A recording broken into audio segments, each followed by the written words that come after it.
നമസ്കാരം സുഹൃത്തുക്കളെ, എൻ്റെ പേര് അശ്വതി. വെൽക്കം ടു ഹർഷിതം എജ്യൂടെക്. LDC പരീക്ഷയ്ക്ക് വേണ്ടി ഏറ്റവും പ്രധാനപ്പെട്ട 100 മുൻവർഷ ചോദ്യങ്ങളുടെ ഡിസ്കഷനാണ്.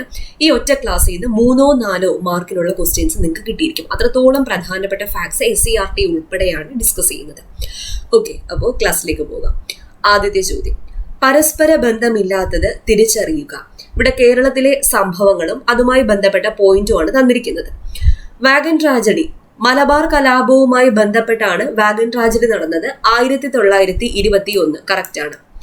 പുന്നപ്ര വയലാർ സമരം, അമേരിക്കൻ മോഡൽ അറബിക്കടലിൽ സർ CP രാമസ്വാമി അയ്യരുടെ അമേരിക്കൻ മോഡൽ ഭരണത്തിനെതിരെ നടന്ന സമരമാണ് പുന്നപ്ര വയലാർ സമരം. നടന്ന വർഷം 1946. ശരി. സവർണ ജാഥ, ഗുരുവായൂർ സത്യാഗ്രഹം എന്നാണ് തന്നിരിക്കുന്നത്. തെറ്റാണ്. സവർണ ജാഥ വൈക്കം സത്യാഗ്രഹവുമായി ബന്ധപ്പെട്ട് നടന്നതാണ്. നടത്തിയതാരാണ്? സവർണ ജാഥയ്ക്ക് നേതൃത്വം നൽകിയതാരാണ്? മന്നത്ത് പത്മനാഭൻ. അപ്പൊ ഈ പോയിന്റ് ഇവിടെ തെറ്റാണ്. ക്ഷേത്രപ്രവേശന വിളംബരം, ശ്രീ ചിത്തിര തിരുനാൾ ബാലരാമവർമ്മ കൊച്ചി മഹാരാജാവ് എന്നാണ് തന്നിരിക്കുന്നത്. തിരുവിതാംകൂർ മഹാരാജാവാണ്. അപ്പൊ ഇവിടെ പരസ്പര ബന്ധമില്ലാത്തത് ഏതൊക്കെ? 3ഉം 4ഉം ആണ് തെറ്റായിട്ട് കൊടുത്തിരിക്കുന്നത്. അപ്പോൾ ശരിയായിട്ട് കൊടുത്തിരിക്കുന്നത് ഏതൊക്കെയാണ്? വാഗൻ ട്രാജഡിയും പുന്നപ്ര വയലാർ സമരവും. വാഗൻ ട്രാജഡി, ഇപ്പൊ ഈ മലബാർ കലാപവുമായി ബന്ധപ്പെട്ട് കേരളത്തിൽ ഒരു പ്രധാന സംഭവം നടന്നു. ആ സംഭവം PSC എപ്പോഴും ചോദിക്കാറുണ്ട്. പൂക്കോട്ടൂർ യുദ്ധം. പൂക്കോട്ടൂർ യുദ്ധം ഏത് സംഭവവുമായി ബന്ധപ്പെട്ടാണ് കേരളത്തിൽ നടന്നത്? മലബാർ കലാപത്തിന്റെ ഭാഗമായി കേരളത്തിൽ നടന്ന പ്രധാന സംഭവമാണ് പൂക്കോട്ടൂർ യുദ്ധം. പൂക്കോട്ടൂർ യുദ്ധം നടന്ന വർഷം 1921. അപ്പൊ 1921 പൂക്കോട്ടൂർ യുദ്ധം നടന്നത്. എന്തായിരുന്നു പൂക്കോട്ടൂർ കലാപത്തിന്റെ ആരംഭത്തിന് കാരണം? പൂക്കോട്ടൂരിലെ ഖിലാഫത്ത് കമ്മിറ്റിയുടെ സെക്രട്ടറിയായ വടക്കേ വീട്ടിൽ മുഹമ്മദിനെ മോഷണക്കുറ്റം ചുമത്തി അറസ്റ്റ് ചെയ്യാൻ ബ്രിട്ടീഷ് പോലീസ് ശ്രമിച്ചതാണ് പൂക്കോട്ടൂർ യുദ്ധത്തിലേക്ക് നയിച്ചത്. അപ്പൊ മലബാർ കലാപത്തിന്റെ ഭാഗമായി കേരളത്തിൽ നടന്ന പ്രധാന സംഭവമാണ് ഏത്? പൂക്കോട്ടൂർ യുദ്ധം. പൂക്കോട്ടൂർ യുദ്ധം. മലബാറിലെ കാർഷിക പ്രശ്നങ്ങളെ കുറിച്ച് അന്വേഷിക്കാൻ നിയമിച്ച കമ്മീഷന്റെ പേരാണ് വില്യം ലോഗൻ കമ്മീഷൻ. ഇമ്പോർട്ടന്റ് ആണ്, വില്യം ലോഗൻ കമ്മീഷൻ. മലബാറിലെ കാർഷിക പ്രശ്നങ്ങളെ കുറിച്ച് അന്വേഷിക്കാൻ നിയമിച്ച കമ്മീഷനാണ് വില്യം ലോഗൻ കമ്മീഷൻ. മാപ്പിള കലാപകാലത്ത് കലാപകാരികളാൽ വധിക്കപ്പെട്ട മലബാറിലെ മജിസ്ട്രേറ്റിന്റെ പേരെന്ത്? HV Connolly. HV കൊനോലി മലബാറിലെ മജിസ്ട്രേറ്റ് ആയിരുന്നു. മാപ്പിള കലാപകാലത്ത് കലാപകാരികളാൽ വധിക്കപ്പെട്ട മലബാറിലെ മജിസ്ട്രേറ്റിന്റെ പേരാണ് HV കൊനോലി. ഇനി മലബാർ കലാപത്തിന്റെ പ്രധാന നേതാക്കൾ. മലബാർ കലാപം എന്നാൽ മാപ്പിള കലാപങ്ങളുടെ തുടർച്ചയായി 1921 നടന്ന കലാപമാണ് മലബാർ കലാപം. മലബാർ കലാപത്തിലെ പ്രധാന നേതാക്കൾ ആരൊക്കെ? വാര്യംകുന്നത്ത് കുഞ്ഞഹമ്മദ് ഹാജി, സീദിക്കോയ തങ്ങൾ, ആലി മുസലിയാർ, കുമരൻ പുത്തൂർ എന്നിവരായിരുന്നു മലബാർ കലാപത്തിലെ പ്രധാന നേതാക്കൾ. അപ്പൊ ഇങ്ങനെ ചോദിക്കാം, ചുവടെ തന്നിരിക്കുന്നതിൽ മലബാർ കലാപവുമായി ബന്ധമുള്ളത് ആർക്കൊക്കെ, ബന്ധമില്ലാത്തത് ആർക്കൊക്കെ എന്ന് ചോദിക്കാം. അപ്പൊ മലബാർ കലാപത്തിലെ പ്രധാന നേതാക്കൾ ആരൊക്കെയാ? വാര്യംകുന്നത്ത് കുഞ്ഞഹമ്മദ് ഹാജി, സീദിക്കോയ തങ്ങൾ, ആലി മുസലിയാർ, കുമരൻ പുത്തൂർ എന്നിവരാണ് മലബാർ കലാപത്തിന്റെ പ്രധാന നേതാക്കൾ. മലബാർ കലാപവുമായി ബന്ധപ്പെട്ടുണ്ടായ തീവണ്ടി ദുരന്തമാണ് wagon tragedy. Wagon tragedy. Malabar കലാപത്തിന്റെ പ്രധാന കേന്ദ്രം ഏതാണെന്ന് ചോദിച്ചാൽ തിരൂരങ്ങാടിയാണ്. തിരൂരങ്ങാടിയാണ് മലബാർ കലാപത്തിന്റെ പ്രധാന കേന്ദ്രം. ഈ ഓരോന്നും ചോദ്യങ്ങളാണ്. ഇനി മലബാർ കലാപത്തിൽ കൊല്ലപ്പെട്ട പോലീസ് മേധാവിയുടെ പേരെന്ത്? ഹിച്ച്കോക്ക്. ഹിച്ച്കോക്ക് ആണ് മലബാർ കലാപത്തിൽ കൊല്ലപ്പെട്ട പോലീസ് മേധാവി. ഈ ഹിച്ച്കോക്കിന്റെ സ്മരണയ്ക്കായി ബ്രിട്ടീഷ് ഗവൺമെന്റ് നിർമ്മിച്ച സ്മാരകം പൊളിച്ചു മാറ്റണമെന്നാവശ്യപ്പെട്ട് കവിത എഴുതിയതാര? കമ്പളത്ത് ഗോവിന്ദൻ നായരാണ്. കമ്പളത്ത് ഗോവിന്ദൻ നായരാണ് ഹിച്ച്കോക്കിന്റെ സ്മരണയ്ക്കായി ബ്രിട്ടീഷ് ഗവൺമെന്റ് നിർമ്മിച്ച സ്മാരകം പൊളിച്ചു മാറ്റണമെന്നാവശ്യപ്പെട്ട് കവിത എഴുതിയത്. അപ്പൊ ഈ മലബാർ കലാപം ശക്തമായ മേഖലകൾ ഏതൊക്കെയാണ് എന്ന് ചോദിച്ചാൽ ഏറനാട്, വള്ളുവനാട്, പൊന്നാനി താലൂക്കുകളിലായിട്ടാണ് മലബാറിലെ കർഷകരായ മാപ്പിളമാരുടെ നേതൃത്വത്തിൽ നടന്ന ശക്തമായ പോരാട്ടമാണ് ഏത്? മലബാർ കലാപം. മലബാർ കലാപം. ഈ കലാപം അടിച്ചമർത്താൻ വേണ്ടി, മലബാറിലെ കാർഷിക പ്രശ്നങ്ങൾ അടിച്ചമർത്താൻ വേണ്ടിയിട്ട്, കലാപം അടിച്ചമർത്താനായി ഒരു പ്രത്യേക പോലീസ് സേന തന്നെ രൂപീകരിച്ചു. ഈ പോലീസ് സേനയുടെ പേരാണ് MSP. MSPയുടെ ഫുൾ ഫോം എന്താ? Malabar special police. Malabar special police. അപ്പൊ PSC മുൻവർഷം ചോദിച്ചൊരു ചോദ്യമാണ്, കേരളത്തിൽ നടന്ന മാപ്പിള കലാപങ്ങളെ കുറിച്ച് അന്വേഷിക്കാൻ നിയോഗിക്കപ്പെട്ട കമ്മീഷൻ ഏത്? കേരളത്തിൽ നടന്ന മാപ്പിള കലാപങ്ങളെ കുറിച്ച് അന്വേഷിക്കാൻ നിയോഗിക്കപ്പെട്ട കമ്മീഷൻ ഓപ്ഷനിൽ തന്നിരുന്നത് Hunter commission, Sreekrishna commission, Logan commission, Kothari commission. ഏതാ ഉത്തരം? ലോഗൻ കമ്മീഷൻ ആണ്. Logan commission. ഓക്കെ. ഇനി ഇവിടെ രണ്ടാമത്തെ ഓപ്ഷൻ പുന്നപ്ര വയലാർ സമരമാണ്. പുന്നപ്ര വയലാർ സമരം നടന്ന വർഷം 1946. തുലാമ്പത്ത് സമരം എന്നറിയപ്പെടുന്നത് ഏത്? പുന്നപ്ര വയലാർ സമരം. പ്രീവിയസ് ക്വസ്റ്റൻ ആണ്, ഇങ്ങനെ തന്നെ ചോദിച്ചിട്ടുണ്ട്. തുലാമ്പത്ത് സമരം എന്നറിയപ്പെടുന്നത് ഏതാണ്? പുന്നപ്ര വയലാർ സമരമാണ്. നടന്ന വർഷം 1946. സമരം നടന്ന ജില്ല ആലപ്പുഴ ജില്ല. ആലപ്പുഴ ജില്ലയിലാണ് പുന്നപ്ര വയലാർ സമരം നടന്നത്. ഈ പുന്നപ്ര വയലാർ സമരം ഉണ്ടാകാനുള്ള കാരണം എന്ത്? ദിവാൻ സർ CP രാമസ്വാമി അയ്യരുടെ ഭരണപരിഷ്കാരങ്ങൾക്കെതിരെ 1946 തിരുവിതാംകൂറിൽ നടന്ന സമരമാണ് പുന്നപ്ര വയലാർ സമരം. പുന്നപ്ര വയലാർ സമരവുമായി ബന്ധപ്പെട്ട മുദ്രാവാക്യമാണ് ഇവിടെ തന്നിരിക്കുന്നത്. അമേരിക്കൻ മോഡൽ അറബിക്കടലിൽ. അമേരിക്കൻ മോഡൽ അറബിക്കടലിൽ എന്ന മുദ്രാവാക്യവുമായി ബന്ധപ്പെട്ട സമരം ഏത്? പുന്നപ്ര വയലാർ സമരം. പുന്നപ്ര വയലാർ രക്തസാക്ഷി മണ്ഡപം സ്ഥിതി ചെയ്യുന്നത് എവിടെയാ? അതും ആലപ്പുഴയിൽ തന്നെയാണ്. ഇനി പുന്നപ്ര വയലാർ സമരത്തിൽ പങ്കെടുത്ത കേരള മുഖ്യമന്ത്രി ആരാണ്? VS അച്യുതാനന്ദൻ. VS അച്യുതാനന്ദനാണ് പുന്നപ്ര വയലാർ സമരത്തിൽ പങ്കെടുത്ത കേരള മുഖ്യമന്ത്രി. ഈ PSC എപ്പോഴും ചോദിക്കാറുള്ള സമരമാണ് കയ്യൂർ സമരം. കയ്യൂർ സമരം നടന്ന വർഷം 1941. കയ്യൂർ സമരം നടന്ന വർഷം 1941. കരിവെള്ളൂർ സമരം നടന്ന വർഷം ഏതാ? 1946.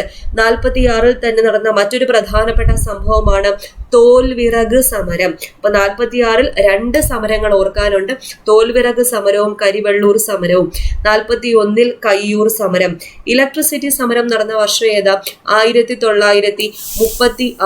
1936 ഇലക്ട്രിസിറ്റി സമരം നടന്നത്. ഇലക്ട്രിസിറ്റി സമരം നടന്നത്. വൈക്കം സത്യാഗ്രഹം നടന്ന വർഷം ഏതാണ്? 1924. ഗുരുവായൂർ സത്യാഗ്രഹം നടന്ന വർഷം ഏതാ? 1931. നിവർത്തന പ്രക്ഷോഭം നടന്ന വർഷം ഏതാണ്? 1932. ഉപ്പ് സത്യാഗ്രഹം, കേരളത്തിൽ ഉപ്പ് സത്യാഗ്രഹം പയ്യന്നൂർ കേന്ദ്രമാക്കി നടന്ന വർഷം 1930. 31, ഉഗുനി എന്ന് പഠിച്ച് ഉപ്പ് സത്യാഗ്രഹം, ഗുരുവായൂർ സത്യാഗ്രഹം, നിവർത്തന പ്രക്ഷോഭം, ഇത് മൂന്നും കിട്ടും. അഞ്ചുതെങ്ങ് കലാപം നടന്ന വർഷം ഏതാണ്? 1697. 1697 അഞ്ചുതെങ്ങ് കലാപം നടന്നത്. ആറ്റിങ്ങൽ കലാപം നടന്നതോ 1721. 1721. കുറിച്യ കലാപം നടന്ന വർഷം ഏതാ? 1812. ഇതെല്ലാം ചോദ്യങ്ങളാണ്. ഒരു ക്വസ്റ്റ്യനിൽ തന്നെ ഞാൻ 50ഓളം ഫാക്ട്സ് കൂടുതൽ പറഞ്ഞിട്ടുണ്ട്. ഓക്കെ. 1812 കുറിച്യ കലാപം നടന്നത്. ചാന്നാർ ലഹള നടന്ന വർഷം ഏതാ? 1859. തളി ക്ഷേത്ര സമരം നടന്ന വർഷം ഏതാ? 1917. 1917. ഓക്കെ. അടുത്ത ചോദ്യത്തിലേക്ക് പോകാം. അപ്പോൾ കഴിഞ്ഞ ചോദ്യത്തിൽ പറഞ്ഞതെല്ലാം മുൻവർഷ ചോദ്യങ്ങളാണ്. റിലേറ്റഡ് ഫാക്റ്റ് ആയിട്ട് പറഞ്ഞതെല്ലാം മുൻവർഷ ചോദ്യങ്ങളാണ്. പ്രത്യേകം നോട്ട് ചെയ്യും. അടുത്ത ചോദ്യത്തിലേക്ക് പോകാം. താഴെ പറയുന്ന 4 പ്രസ്താവനകളിൽ നിന്നും ശരിയായത് തിരഞ്ഞെടുക്കുക. ഇതിൽ ശരിയായത് 2ഉം 4ഉം മാത്രമേ ഉള്ളൂ.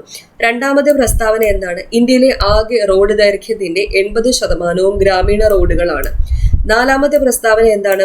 ചതുഷ്കോണ സൂപ്പർ ഹൈവേകളുടെ നിർമ്മാണ ചുമതല നാഷണൽ ഹൈവേ അതോറിറ്റിക്കാണ്. ഇത് രണ്ടുമാണ് കറക്റ്റ്. ഓക്കെ. അപ്പൊ ഇന്ത്യയില് റോഡുകളെ എത്രയായിട്ട് തരംതിരിക്കാം? 4ആയിട്ട് തരംതിരിക്കാം. ഇന്ത്യയിൽ റോഡുകളെ എത്രയായിട്ട് തരംതിരിക്കാം? 4ആയിട്ട് തരംതിരിക്കാം. എങ്ങനെയൊക്കെ? ദേശീയ പാതകൾ, സംസ്ഥാന ഹൈവേകൾ, ജില്ലാ റോഡുകൾ, ഗ്രാമീണ റോഡുകൾ. ദേശീയ പാതകൾ, സംസ്ഥാന ഹൈവേകൾ, ജില്ലാ റോഡുകൾ, ഗ്രാമീണ റോഡുകൾ എന്നിങ്ങനെ ഇന്ത്യയിലെ റോഡുകളെ എന്തിന്റെ അടിസ്ഥാനത്തിലാണ്? നിർമ്മാണ നിർവഹണ സംവിധാനത്തിന്റെ അടിസ്ഥാനത്തിൽ. ഇനി ഇവിടെ നാലാമത്തെ ഓപ്ഷൻ ചതുഷ്കോണ സൂപ്പർ ഹൈവേ. സുവർണ ചതുഷ്കോണം എപ്പോഴും ചോദിക്കാറുണ്ട്. ഇന്ത്യയിലെ 4 വലിയ മെട്രോ നഗരങ്ങളായ ഡൽഹി, മുംബൈ, ചെന്നൈ, കൊൽക്കത്ത. ഓർത്തു വെച്ചോണം. ഡൽഹി, മുംബൈ, ചെന്നൈ, കൊൽക്കത്ത എന്നിവയെ തമ്മിൽ ബന്ധിപ്പിക്കുന്ന അതിവേഗ ഗതാഗത ഇടനാഴിയാണ് സുവർണ ചതുഷ്കോണം. സുവർണ ചതുഷ്കോണം. തെക്ക് വടക്കിടനാഴി ഏതാ? തെക്ക് വടക്കിടനാഴി എന്നാൽ ജമ്മു കാശ്മീരിലെ ശ്രീനഗറിനെ തമിഴ്നാട്ടിലെ കന്യാകുമാരിയുമായി ബന്ധിപ്പിക്കുന്ന ഇടനാഴിയാണ് തെക്കുവടക്ക് ഇടനാഴി. ജമ്മു കാശ്മീരിലെ ശ്രീനഗറിനെ തമിഴ്നാട്ടിലെ കന്യാകുമാരിയുമായി ബന്ധിപ്പിക്കുന്നു. ഇനി കിഴക്ക് പടിഞ്ഞാറ് ഇടനാഴിയുണ്ട്. അസമിലെ സിൽച്ചാറിനെ ഗുജറാത്തിലെ തുറമുഖ പട്ടണമായ പോർബന്ദറുമായി ബന്ധിപ്പിക്കുന്ന ഇടനാഴിയാണ് കിഴക്കു പടിഞ്ഞാറ് ഇടനാഴി. കിഴക്കു പടിഞ്ഞാറ് ഇടനാഴി. ഓക്കെ, അടുത്ത ചോദ്യം നോക്കാം. വൈവിധ്യമാർന്ന സവിശേഷതകളാൽ സമ്പന്നമാണ് ഉപദ്വീപീയ പീഠഭൂമി. ചുവടെ ചേർക്കുന്ന പ്രസ്താവനകളിൽ നിന്നും യോജിച്ച വസ്തുത തിരഞ്ഞെടുത്ത് എഴുതുക. അപ്പൊ ഇതിൽ കറക്റ്റ് ആയിട്ടുള്ള വസ്തുത 1, 2, 3 ആണ്. 1, 2, 3.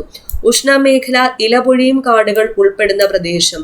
മഹാനദി, ഗോദാവരി എന്നീ നദികളുടെ ഉത്ഭവ പ്രദേശം ധാതുക്കളുടെ കലവറ എന്ന് വിളിക്കുന്നു.